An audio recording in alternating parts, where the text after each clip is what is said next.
35 वर्षात ठाकरे बंधूंनी मुंबईची वाट लावली असं चित्रा वाघ यांनी आरोप केलेला आहे। ही दृश्य आपण बघतोय। राज ठाकरे यांनी आपल्या मतदानाचा हक्क बजावलेला आहे। सहकुटुंब राज ठाकरे मतदान केंद्रावरती गेले होते आणि त्यांनी आपल्या मतदानाचा हक्क बजावलेला आहे। मुंबईमधली ही निवडणूक ठाकरे बंधूंसाठी अत्यंत प्रतिष्ठेची आणि त्याच्यामध्ये मनसेसाठी तर अस्तित्वाची लढाई म्हणून याकडे पाहिलं जात आहे।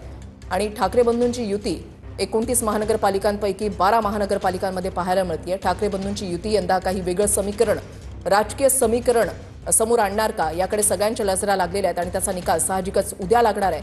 मात्र मुंबईमधल्या या निवडणुकीकडे सगळ्यांचं लक्ष लागलेलं आहे। तब्बल 20 वर्षांनी ठाकरे बंधू एकत्र येणं, त्याच्यानंतर शाखांना भेटी देणं, दौऱ्यांचा स्वरूप, सभांचं स्वरूप जे आहे ते एकसारखंच असणं आणि मुंबईसाठी, मराठी माणसाच्या अस्तित्वासाठी आम्ही एकत्र आलो आहोत असं सातत्यानं ठाकरे बंधूंकडून या ठिकाणी सांगितलं जात आहे। मागच्या निवडणुकांमध्ये जर आपण पाहिलं तर मनसेला फक्त 7 जागा ज्या आहेत त्या मिळालेल्या होत्या। यंदा मात्र काय चित्र असतं हे पाहणं महत्त्वाचं असेल। यंदा जर पाहिलं तर मनसेकडून 53 उमेदवार निवडणुकीच्या रिंगणामध्ये उतरवण्यात आलेले आहेत आणि 53 पैकी जवळपास 43 जे आहेत ते मराठी उमेदवार देण्यात आलेले आहेत मनसेकडून। आणि प्रत्येक ठिकाणी काटेकी टक्कर, ज्या ज्या ठिकाणी मनसेने आपले उमेदवार उभे केलेले आहेत त्या त्या ठिकाणी काटेकी टक्कर पाहायला मिळते। आणि खास करून एक वेगळं समीकरण जे आहे ते पाहायला मिळतंय ते म्हणजे जर आपण पाहिलं तर ठाकरे विरुद्ध शिंदे मुंबईमधलं चित्र आहे ते म्हणजे 69 ठिकाणी लढत आहे। शिंदे विरुद्ध मनसे 18 ठिकाणी थेट लढत मुंबईमध्ये पाहायला मिळते आणि ठाकरे विरुद्ध भाजप 97 जागांवर लढत आहे। त्याच्यामुळे ठाकरे बंधूंनी प्रत्येक ठिकाणी उमेदवार दिलेले आहेत आणि मुंबईमध्ये जर आपण पाहिलं तर ठाकरे बंधूंची युती त्यांच्यासोबत आहेत शरद पवारांची राष्ट्रवादी, ही युती विरुद्ध शिंदे आणि भाजप अशी लढत मुंबईमध्ये टफ फाईट जी आहे ती पाहायला मिळणार आहे। ठाकरे बंधूंच्या हाती नेमकं काय लागतंय, किती जागा येत आहेत हे चित्र उद्या स्पष्ट होणार आहे।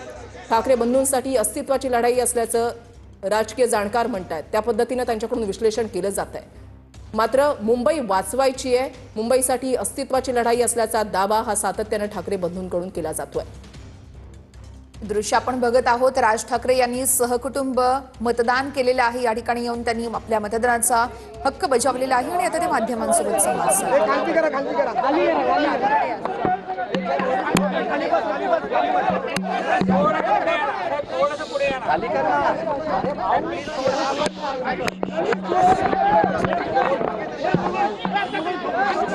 आगे वाले जरा थोड़े या साइड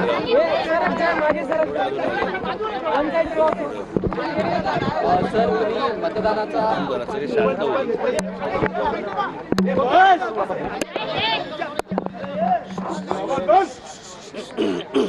राज्यात सहपरिवार अनेक जण आपला हक्क बजावतात, मात्र तक्रारी देखील समोर येतात, विशेषतः वोटांवरची शाही हो मी त्यावरती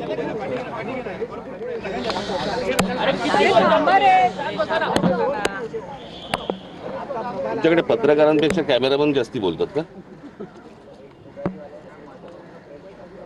नाही, मला या विषयामध्ये मला मुद्दामून आपल्याला सांगायचं आहे की कशा